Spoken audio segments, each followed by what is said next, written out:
Hello and welcome to episode number 2 of the Quantum Creating podcast. How to bring the formless into form and other true stories with me, the quantum mentor, Paul Webb. And welcome, as I say, to episode number 2. And thank you so much for all the feedback, both positive, negative and neutral, for the first episode. It means a lot to me that you take time out of your lives to just send me messages and even voice messages. I've got a couple of, and I'm glad that the majority, the very vast majority, have really enjoyed the show and the concept, and are excited, as am I, with what we've got moving forward. And I'm joined today by a very special, unannounced and unexpected guest, because as I've hit record for this podcast, I've noticed that there's a big wasp in the room with me, and I shall try to ignore him or her and carry on with the content I have for you today. But should you hear me scream, or should you see me jump up, if you're watching this video, you'll know I've been stung. But I shall carry on stoically regardless, because that's the kind of guy I am. I want to ask you a question as we step into this second episode. You know, most people wait until they have no option to change. Most people will wait until they're diagnosed with a really serious illness, or they'll wait until their marriage fails, or they'll wait until they go bankrupt. They'll wait until some sort of tragedy befalls them before they change. But the question I want to ask you is, why wait? It's a simple question, and I want to know if you can answer it. Why would you wait for tragedy when you have it in you the power to change at the drop of a dime, as they say?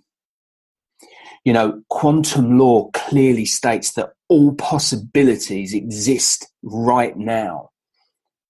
Quantum law, as all universal laws do, are 100% present everywhere in the universe at the same time. It doesn't matter where you are. It doesn't matter what you think. Well, it does to a degree, but we'll come to that another place and time. But these laws are applicable. They're applicable to you. They're applicable to myself.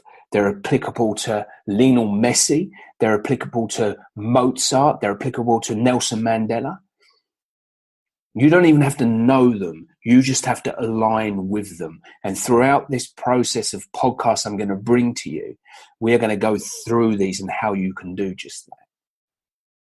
So again, the question is, if this law, this quantum law states that all possibilities exist right now, then why wait?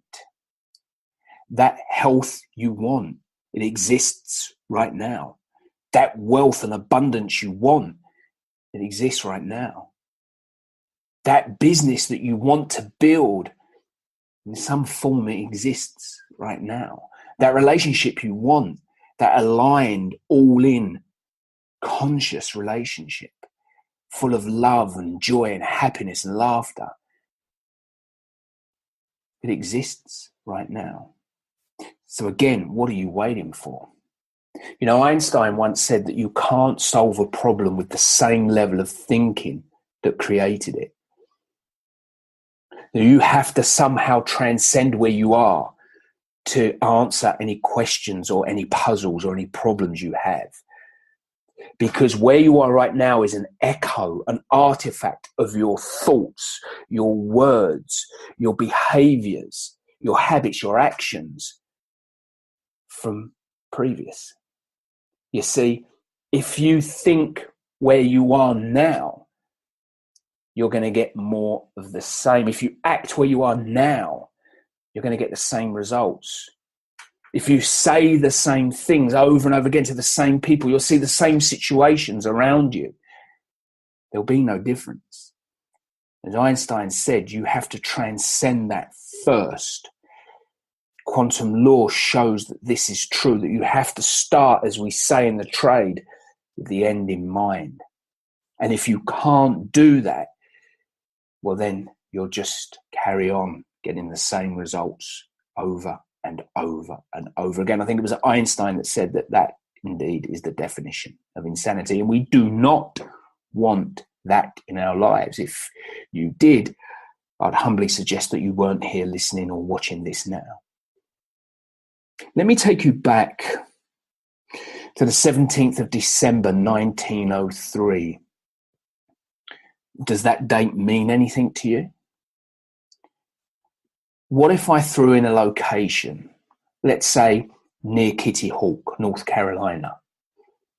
I'm sure more of you understand what I'm talking about now. Let me throw in the protagonists' names, Orville and Wilbur Wright. Now are you with me? That is a date, time and place and personage, if you like, that is etched in the annals of human history. It was the day that humans finally achieved heavier than air powered flight. Orville Wright, with his brother Wilbur, became the first humans to succeed in effectively aircraft flight. That was the day it was done.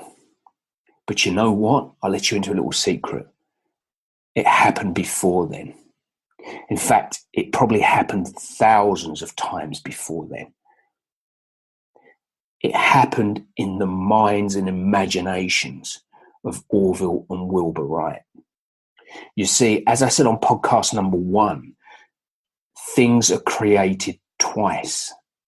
First in the world of the formless, our imagination, our mind, and then in the world of form, in the physical world, which we inhabit as a physical being. Without the first, the formless, the form cannot come into being. Everything around you, as we said in episode 1, is a creation that started first in the mind of one or more people.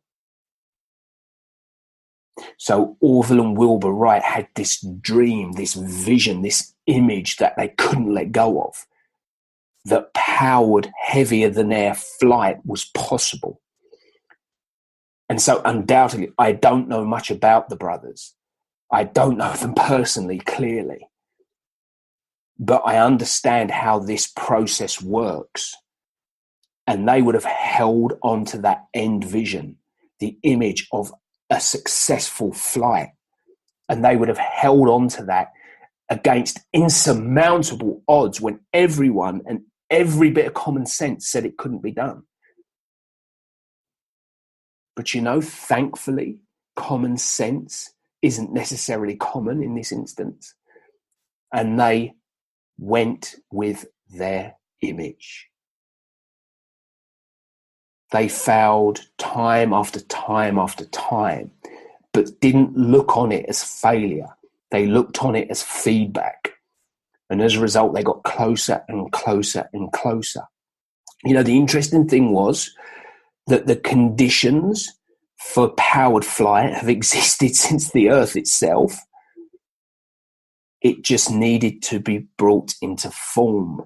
The Wright brothers didn't have to get on a bus and go to another planet to bring back the conditions. They just had to hold the image of the finished flight firmly in their mind and then go to work every single day with deliberate practice to make it so.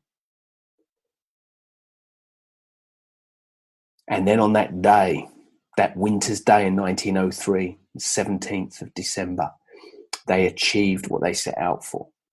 But they didn't stop. They kept going and going and going. And as a result, you and I, we can jump on an aircraft and go anywhere in the world very, very quickly. Within a day, we can get anywhere.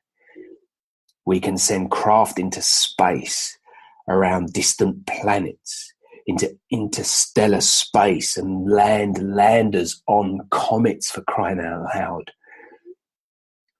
I often wonder what the Wright brothers would make of it. But I bet they'd be thinking ahead I bet they'll be thinking of something truly magnificent to do with the technology. So you see, you don't have to wait.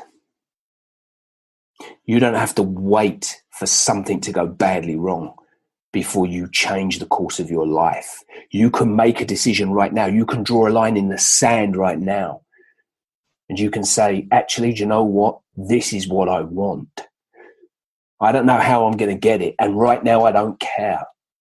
But I am no longer going to put up with this.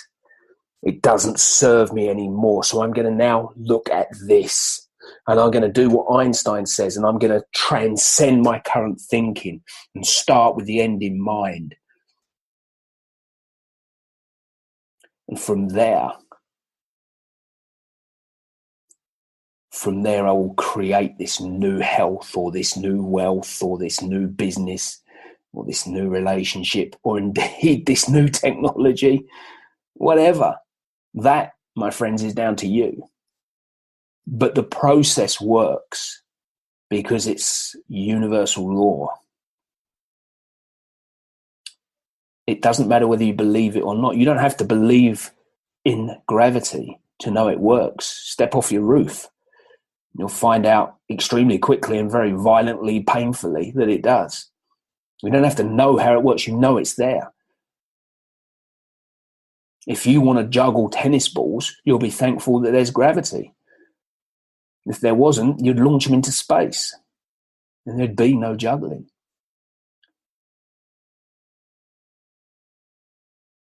So just suspend disbelief and get to work. Construct this vision. Bring it into life. Start by getting it down on paper. You have to bring the formless into form. And the way you do that is you bring it, you bring it into form. Get the idea on paper. Be as descriptive as possible. Make it multi-sensory. What does it look like? What does it feel like? What does it sound like?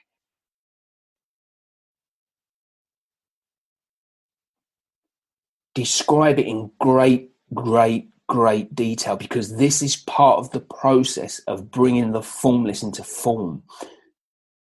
And writing it with pencil and paper or pen and paper is bringing it into a version of form. And then you can make a plan as to how you're going to attain it. And that plan is basically just a step-by-step process that you commit to daily. A mentor of mine, who I will have on this program very soon, taught me a very, very, very useful and very simple formula. Simplicity plus consistency equals success. Write it on a post-it note and post it everywhere. And then get to work on bringing your formless into form.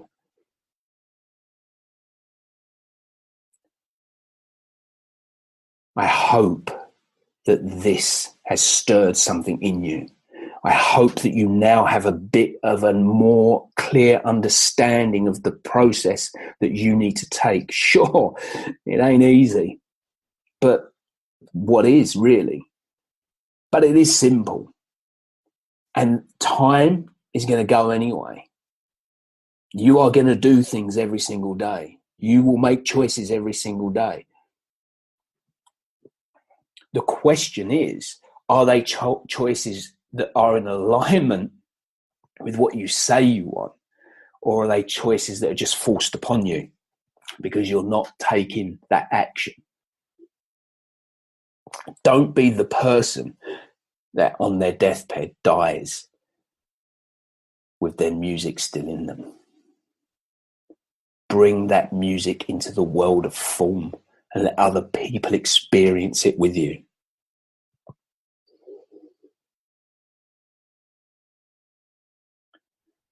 That's all I've got for today on episode number 2 of the Quantum Creating podcast.